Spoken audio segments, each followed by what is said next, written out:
Champions ట్రోఫీకి భారత జట్టును ప్రకటించింది బీసీసీఐ. 15 మందితో కూడిన జట్టును ప్రకటించింది. సీనియర్లతో కూడిన జట్టును ఎంచుకుంది బీసీసీఐ. చాలా కాలం తర్వాత స్టార్ పేసర్ మహమ్మద్ షమి జట్టులోకి ఎంట్రీ ఇచ్చాడు. కెప్టెన్గా రోహిత్ శర్మ, వైస్ కెప్టెన్గా శుభ్మన్ గిల్ను నియమించింది. జట్టులో విరాట్ కోహ్లీ, కేఎల్ రాహుల్, శ్రేయస్ అయ్యర్, అక్షర్ పటేల్, హార్దిక్ పాండ్యా, వాషింగ్టన్ సుందర్, జస్ప్రీత్ బుమ్రా, కుల్దీప్ యాదవ్, మహమ్మద్ షమి, హర్షదీప్ సింగ్, జైస్వాల్, రిషబ్ పంత్, రవీంద్ర జడేజాలకు చోటు దక్కింది. ఛాంపియన్స్ ట్రోఫీకి భారత జట్టును ప్రకటించింది బీసీసీఐ. 15 మందితో కూడిన జట్టును ప్రకటించింది. సీనియర్లతో కూడిన జట్టును ఎంచుకుంది బీసీసీఐ. చాలా కాలం తర్వాత స్టార్ పేసర్ మహమ్మద్ షమి జట్టులోకి ఎంట్రీ ఇచ్చాడు. కెప్టెన్గా రోహిత్ శర్మ, వైస్ కెప్టెన్గా శుభ్మన్ గిల్ను నియమించింది. జట్టులో విరాట్ కోహ్లీ, కేఎల్ రాహుల్, శ్రేయస్ అయ్యర్, అక్షర్ పటేల్, హార్దిక్ పాండ్యా, వాషింగ్టన్ సుందర్, జస్ప్రీత్ బుమ్రా, కుల్దీప్ యాదవ్, మహమ్మద్ షమి, హర్షదీప్ సింగ్, జైస్వాల్, రిషబ్ పంత్, రవీంద్ర జడేజాలకు చోటు దక్కింది. మరిన్ని డీటెయిల్స్ అనిల్ అందిస్తారు. అనిల్, ఛాంపియన్స్ ట్రోఫీకి భారత జట్టు ప్రకటనపై అప్డేట్స్ ఏంటి?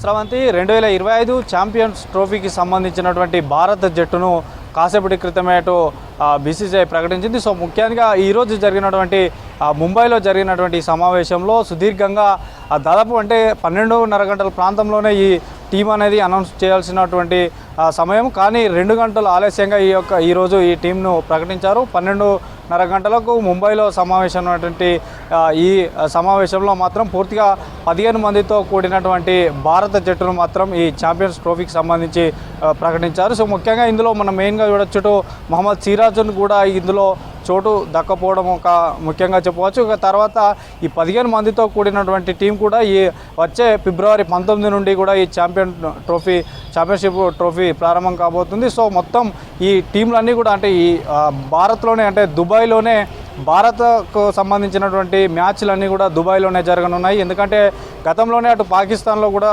అక్కడ అల్లర్లున్న నేపథ్యంలో అప్పుడున్నటువంటి పరిస్థితుల కారణంగా ఇటు బీసీసీఐ కూడా మా టీంని ఖచ్చితంగా మేము పాకిస్తాన్కి పంపలేమన్నటువంటి సమాచారాన్ని కూడా అప్పుడు ఐసీసీకి చెప్పడంతో ఈ యొక్క సమావేశంతో పూర్తిగా భారత్లోనే దుబాయ్లోనే పూర్తిగా భారత్ టీము అనేది ఆడనుంది. సో పూర్తిగా ఈ ఫిబ్రవరి 19 నుండి స్టార్ట్ అయ్యే మ్యాచ్లకు మాత్రం టీము ప్రకటించింది. ఇక మనకు ఇప్పుడు విజయ్ హజారే ట్రోఫీ జరుగుతున్న క్రమంలో అక్కడ చూడొచ్చు, మనకి చాలా దూకుడుగా ఆడుతున్నటువంటి యువ బ్యాటర్ని కూడా చోటు దక్కపోవడం విషయం చూడవచ్చు. విజయ్ హజారే ట్రోఫీలో టాప్ ఫామ్లో ఉన్నటువంటి కరుణ్ నాయర్ కూడా ఈ జట్టులో చోటు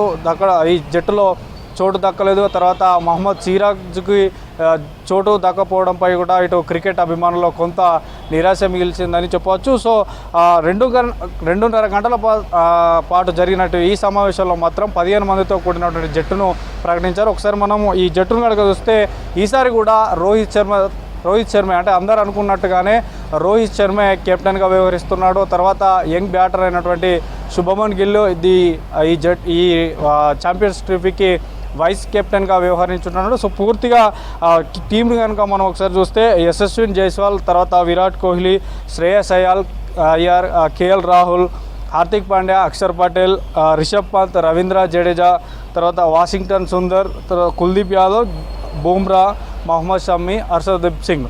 సో పూర్తిగా చాలా ధీటుగా చాలా బలంగా ఉన్నటువంటి టీంనే భారత జట్టు ఉందని చెప్పవచ్చు. సో ఈ ఛాంపియన్స్ ట్రోఫీ ఈ వచ్చే ఫిబ్రవరి 19 స్టార్ట్ కాబోతుంది కాబట్టి దీనికి సంబంధించి కూడా పూర్తిగా అటు ఏర్పాట్లు కూడా చేశారు. సో పూర్తిగా ఈ వచ్చే నెల 19 నుంచి మార్చి 9 వరకు ఈ దుబాయ్లోనే ఈ మ్యాచ్లనే జరగనున్నాయి. సో పాకిస్తాన్లో మొత్తం ఈ ఛాంపియన్ ట్రోఫీకి సంబంధించి మెగా టోర్నీ అనేది కూడా స్టార్ట్ అవబోతుంది.